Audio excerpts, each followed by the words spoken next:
Para los que se conectaron un poquito más tarde, la palabra de esta tarde se encuentra en Hebreos, capítulo 10, versículos 24 y 25.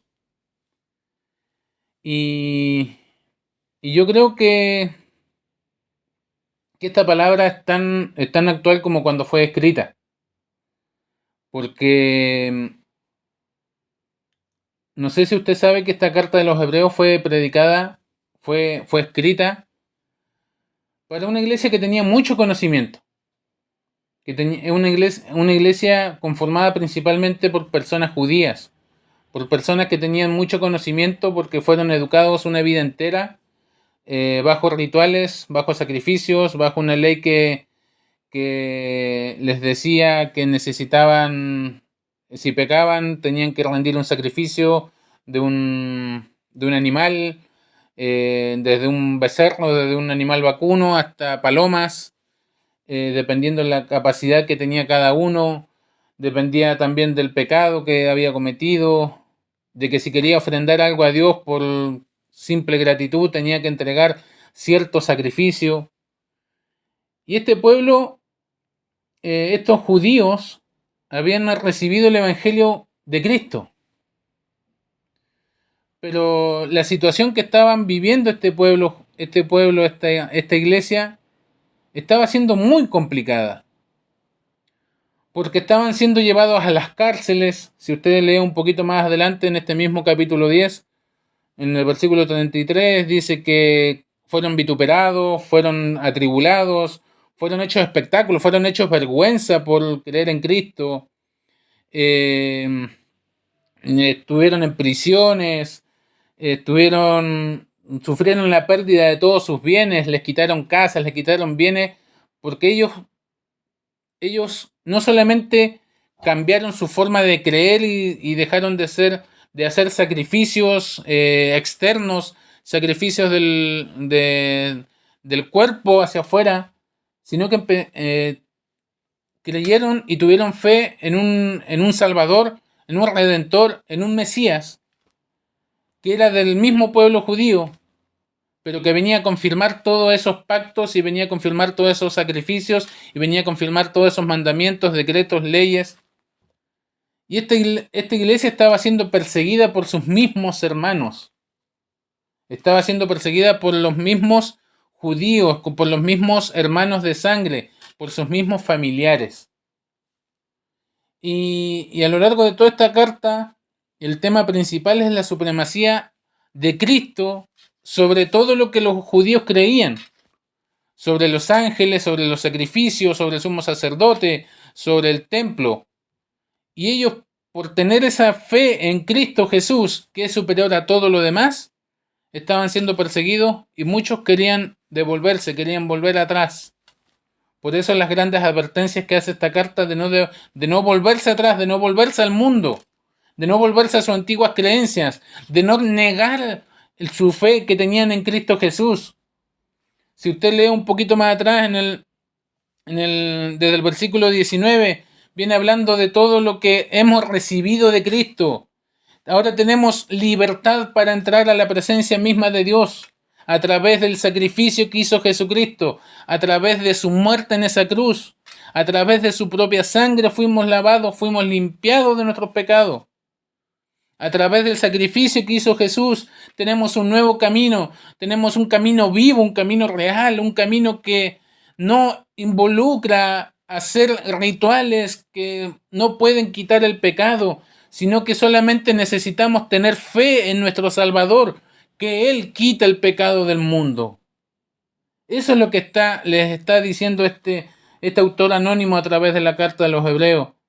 Y les dice que tenemos un sumo sacerdote y por lo tanto por todas esas bendiciones, por permitirnos entrar libremente a la presencia de nuestro Dios, dice que ahora nos manda, como cada cristiano, nos manda que nos acerquemos con un corazón sincero, nos acerquemos con certidumbre, con una certeza plena de fe en Cristo Jesús, con corazones limpios, que Él limpió, ¿no? Nosotros no pudimos limpiar nuestro corazón, más Cristo limpió nuestros corazones.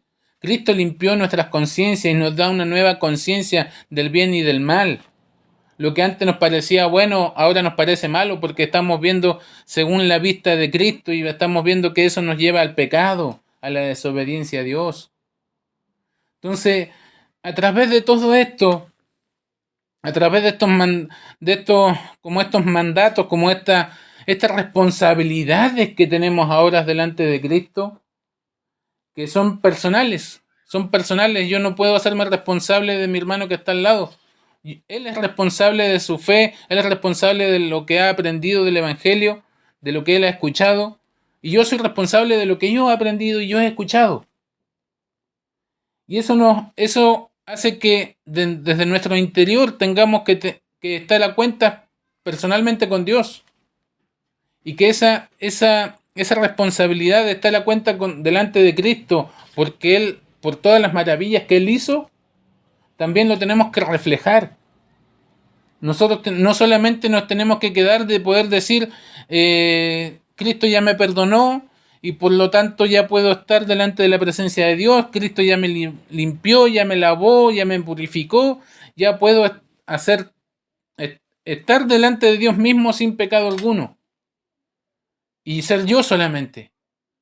Pero aquí en esta misma porción dice que no, que si bien tenemos libre entrada y tenemos que acercarnos con un corazón limpio, con una fe sincera, también nos dice mantengamos firme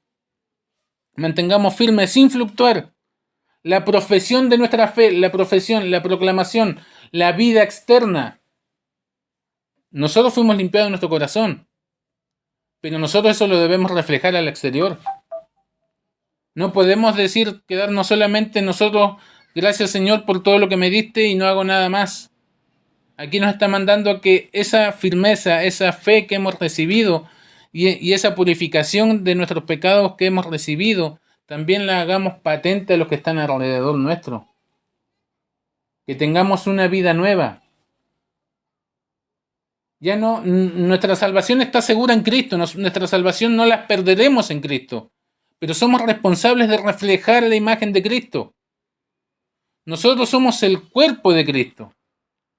Y eso es lo que empieza diciendo estos versículos que hemos leído, el 24 y el 25.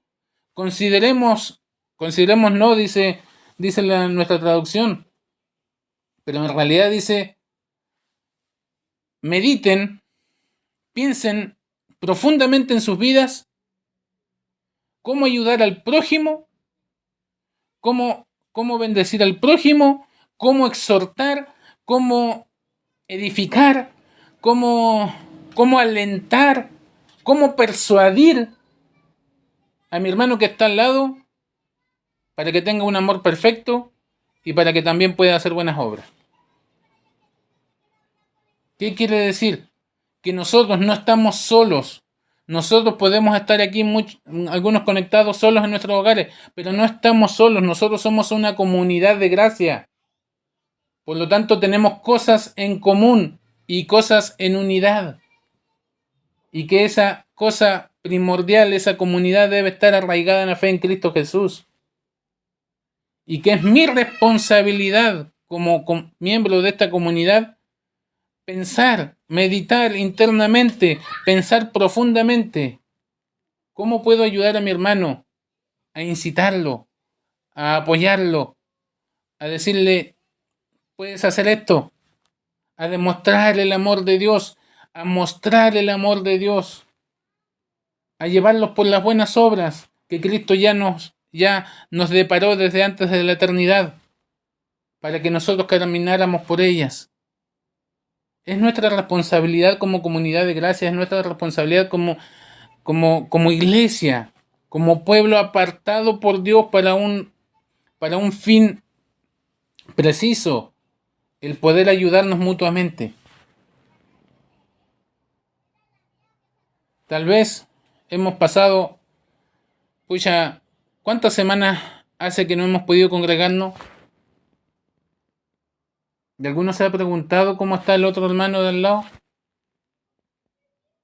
¿Alguno ha entrado en su pensamiento, cómo estará mi hermano que no lo he visto, que supe que tenía COVID? ¿Necesitará algo? o cada uno de nosotros hemos seguido nuestra vida apresuradamente y viviendo el día a día, y bueno, si me imagino que estará bien. Nosotros somos responsables de vivir en comunidad. Nosotros somos una iglesia que nosotros nos decimos que pertenecemos a la iglesia Norte Alto. Por lo tanto, nuestra iglesia de Norte Alto tiene hermanos, tiene hermanas, tiene familias, tiene personas de distinta clase social, de distintos países, de distintos pensamientos, distintas crianzas, distintos orígenes, reunidos bajo una misma fe que es Cristo Jesús. Y por lo tanto nosotros pertenecemos a nuestra iglesia, no solamente pertenecemos a la iglesia universal de Cristo, pertenecemos a nuestra iglesia de Norte Alto. Por lo tanto debemos tener conciencia de que nosotros pertenecemos a un grupo de personas, a un grupo de hermanos, de personas que se reúnen con un fin común que es adorar a Dios, y que todos tenemos el deber de ayudarnos mutuamente. No es el derecho, es el deber, es una imposición, es lo que está hablando aquí. Considerémonos unos a otros, cómo alentarnos, cómo estimularnos a vivir en un amor perfecto, a vivir una vida de buenas obras, porque Cristo a través de su palabra dice que Él predeterminó nuevas obras, preparó buenas obras para que nosotros anduviéramos en ellas. Es un mandato del cual nosotros somos responsables. Y yo creo que el versículo 25 mucho lo hemos escuchado y mucho lo hemos hablado y mucho lo hemos tratado de vivir. Que dice, no dejando de congregarnos. ¿Y sabe una cosa? Una traducción que me encanta mucho. Dice, no dejando de reunirnos en nuestra asamblea local. Tenemos que considerar, tenemos que exhortarnos, tenemos que estimularnos unos a los otros para hacer buenas obras. Pero eso no significa que yo debo dejar de congregarme. Al contrario, yo debo estimular a mi hermano que está al lado, pero también congregarme. Porque es mi iglesia local, es mi iglesia en la cual Dios me plantó. Y me debo congregar. ¿Por qué? Porque somos una comunidad. Somos una asamblea separada para Dios. Somos una iglesia. Somos el cuerpo de Cristo. Está bueno así estar en nuestra casa, tal vez con un vasito de agua, un vasito de jugo al lado, tener nuestras comodidades, no tener que viajar hacia la iglesia, evitarnos los tacos, evitarnos tal vez el frío, el calor, como sea. Pero debemos congregarnos. Debemos congregarnos porque eso, ¿sabe qué? Algo que yo he aprendido a través de congregarme en mi iglesia local es que yo me reconforto por ver a mi hermano. Tenemos que entender una cosa. Las iglesias cuando empezaron, sobre todo estas primeras iglesias, no se congregaban en un templo como lo hacemos nosotros. Estas iglesias se reunían en casas. Entonces había oportunidad para hablar las necesidades de uno al otro, para hablar las bendiciones que uno había recibido durante esos días. Había oportunidad para pedir oración, para todos poder orar juntos por el bien de alguien. Algunas iglesias nacieron así en sus casas con cultos entre 2 o 3 y después fueron creciendo y fueron adaptándose a un sistema. Pero aquí originalmente dice que no dejemos de congregarnos, sino que nos exhortemos, que nos alentemos. ¿Por qué? Porque el fin está cerca. Nosotros, mis hermanos, está bien, por diversas circunstancias tuvimos que ocupar estos medios de Zoom, tuvimos que volver al Zoom por también distintas circunstancias que han pasado dentro de nuestra iglesia. Pero yo aliento a mis hermanos, a mis hermanas que no se han estado congregando, que tal vez han estado reunidos a través de Zoom, pero no han ido a ninguna iglesia local. Los aliento a que se congreguen. Porque una cosa es alimentarse a través de una pantalla y otra cosa muy distinta es poder ser alentado a través de las bendiciones que tengo de mi hermano que está al lado, en cuerpo físico, en cuerpo presente. Porque mis debilidades, tal vez sean confortadas por alguien que está al lado mío. Porque el que está presente sabe cómo está mi rostro, sabe cómo está mi vida, sabe cómo está mi corazón, sabe si estoy cansado, sabe si estoy triste, sabe si estoy necesitado de algo. Cosas que no vemos, cosas que no sentimos cuando estamos detrás de una pantalla. El mandato es que nos congreguemos para que nosotros podamos exhortarnos, podamos alentarnos los unos a los otros. Hay cosas maravillosas que hace el Espíritu Santo cuando su pueblo se congrega. Y yo creo que todos aquí somos testigos de que cuando entre más grande la congregación, más cosas maravillosas hace el Espíritu Santo. Porque hay más gente en un común acuerdo de alabar y adorar a Dios como quiere ser adorado. Mis hermanos, somos un cuerpo. Algunos son brazos, algunos son oídos, pero somos un cuerpo, el cuerpo de Cristo, por lo tanto nos debemos doler del dolor ajeno. Nos debemos gozar del gozo que tiene mi hermano porque tal vez encontró un nuevo trabajo o le subieron el sueldo o va a tener un hijo o el gozo que sea. Pero mi hermano, yo creo que usted, sobre todo los más maduros, nos hemos dado cuenta que las pantallas han destruido un poco eso. Nos han alejado un poco de esa comunión, de poder sentir el abrazo de mi hermano. De que tal vez yo estoy prácticamente destruido, pero viene un hermano y simplemente me abraza y me dice, ten fuerza, el Señor está contigo. Yo creo que todos necesitamos de eso. Todos necesitamos de la comunión unos con otros.